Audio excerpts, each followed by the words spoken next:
Hello, my name is Adam Laboda. I'm an independent theatre maker, and I am the writer and director for A Proper Working Class Sausage Roll. The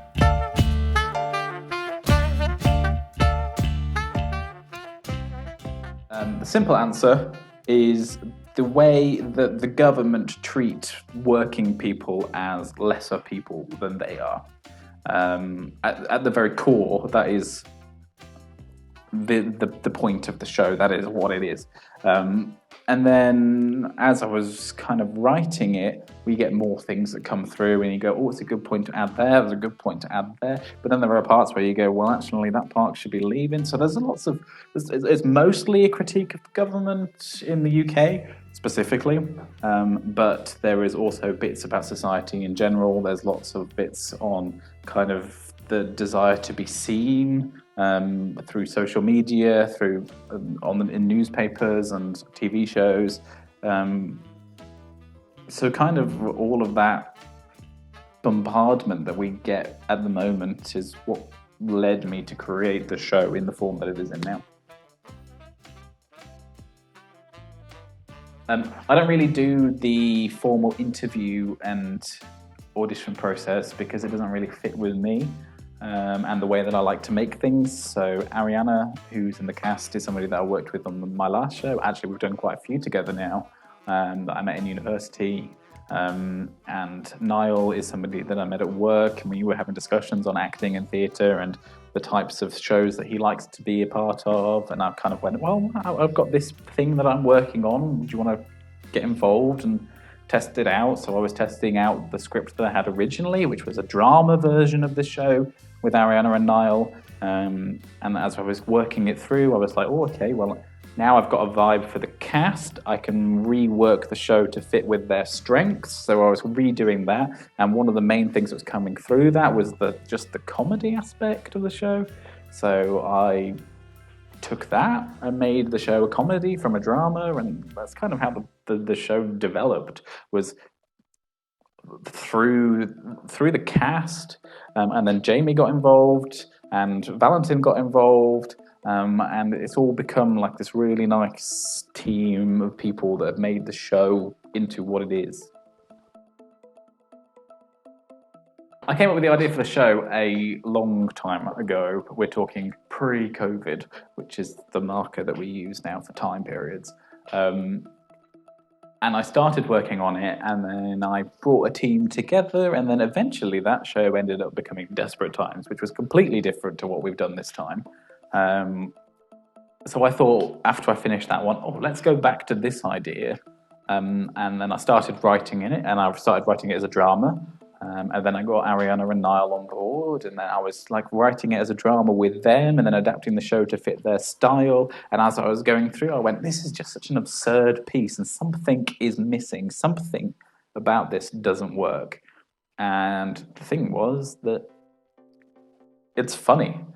It's a funny show. It should be a funny show because it's an absurd situation. Somebody kidnaps a politician after buying a sausage roll. Like it's a stupid thing, and to do it in a serious way it just wasn't working. So, my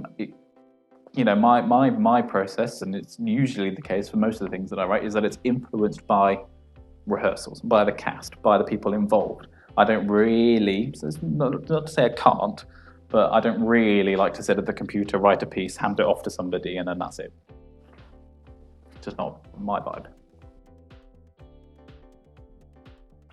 People should watch Proper Working Class Sausage Roll because it is funny, because it is absurd, because it is weird, and in amongst all of that, there are these really nice, poignant, kind moments of humanity.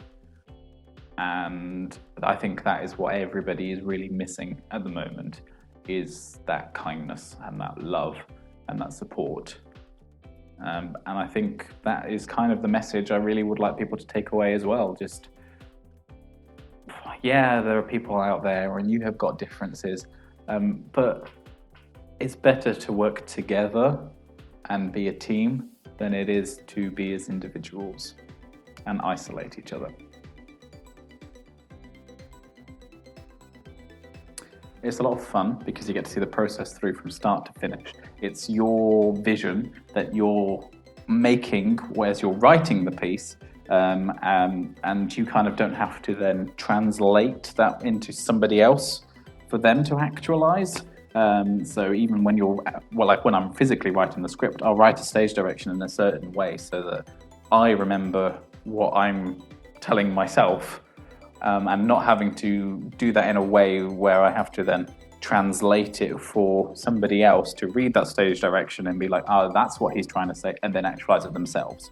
It's a lot of fun. I really enjoy it. I mean, it's the way that I like to work, really. I don't tend to sit, write, hand it off to somebody else, just because of the way that my brain works and the way that I like to write as well, because I always have the cast as part of the process of writing, not in the sense where I pawn the words off of them, but in the sense that I get the vibes for their characters as I've come up with a very skeleton draft, and then I get the cast, and then we work through what I've written, and then I'll go home, and then I'll rework it, and then we'll play around with it again, and we'll rework it, and I'll play around with it again, and then eventually we end up at a point where I go, that's the script, now we go into full director mode.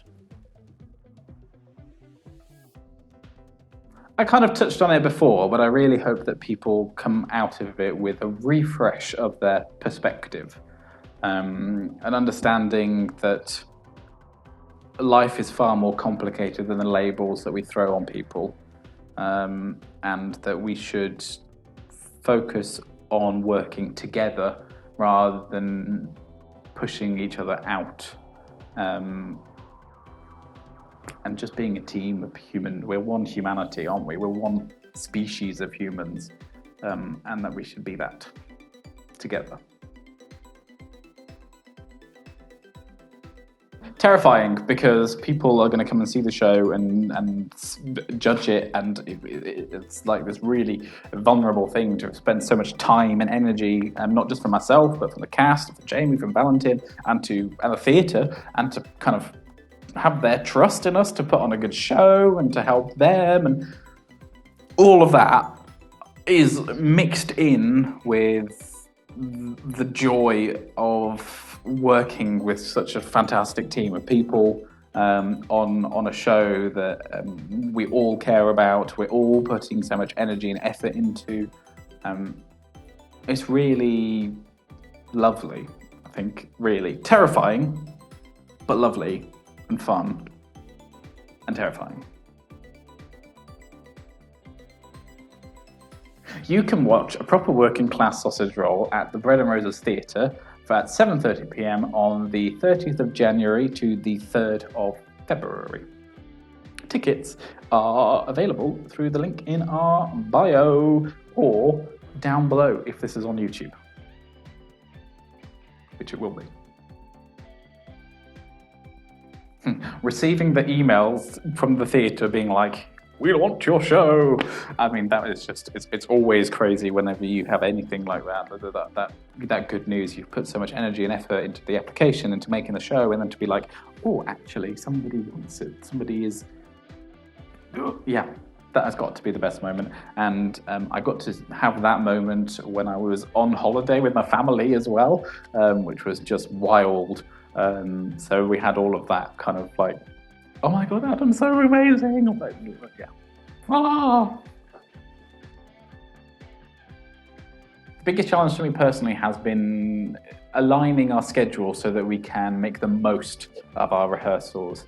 We're all independent freelancers, and we all have part-time jobs and studies and doing courses and other shows and all that extra stuff that's happening. So making sure that we can have time to work on the show together, finding the time to work on the show together, and then to make sure that we're using that time as efficiently and effectively as possible for making the best show. It's been more difficult with this show than it was the last show, even though I thought it would be easier because there was only 2 cast. But it's just because we are all busier and we're all further into our careers and we're all dabbling in extra things. But I think we've done a really good job of it, and I'm really, really happy, really proud of what we've made so far. And it'll be even better when you actually get to see it. Holder is the one who is most like me, without a shadow of doubt. I mean, I never really wrote it with me. Like, it's not a version of me, but it's a version of a person with my experiences, I think, is the way that I would word it. That's not to say that I haven't got some of the aspects of Captive. I certainly do. Everybody kind of has, nobody is one or the other, nobody fits into that binary. But I would say, without a shadow of a doubt, I am closer to Holder than I am to Captive, because I'm not a Tory MP. Yet. Who knows? 3 words that I would use to describe the process have been fun, busy, and kind. Oh yeah, just do it. I said it last time and I'll say it again. Just do it. Make that call, write those first words, connect with that first playwright or producer, or just put it out there, because the worst you're going to get is a no, but you can't get a no if you don't do it. And you never know. You might get a yes. Well, I would like to make sure that a proper working class sausage roll goes well. And then I'd like to kind of look to the future of the show specifically. I don't necessarily want it to end after this run, but that's something to look forward to. And then to just progress as a creative and connect with more people and support other artists and have them support me and work on new stuff, basically, is the real goal. Oh yeah, dip away, baby. Dip that sausage roll in that ketchup. Magnificent. Me. No further questions, Your Honour. Oh, okay. I think the absurdity of the show. I've always described the show as an absurd-ish comedy. But then the contrast that we have within the show of some really nice, kind moments of humanity that kind of exist amongst the absurdity is probably going to be quite a surprise. Thank you for watching the video. You can get your tickets to a proper working class sausage roll either down below or in the link in our social media bios. And thank you to Jamie for assisting with the recording of the video. And thank you to everybody who has supported us in the process so far, everybody who's bought their tickets. Please continue to do so, I guess. Thank you. Thanks. Bye. Was that okay, my master?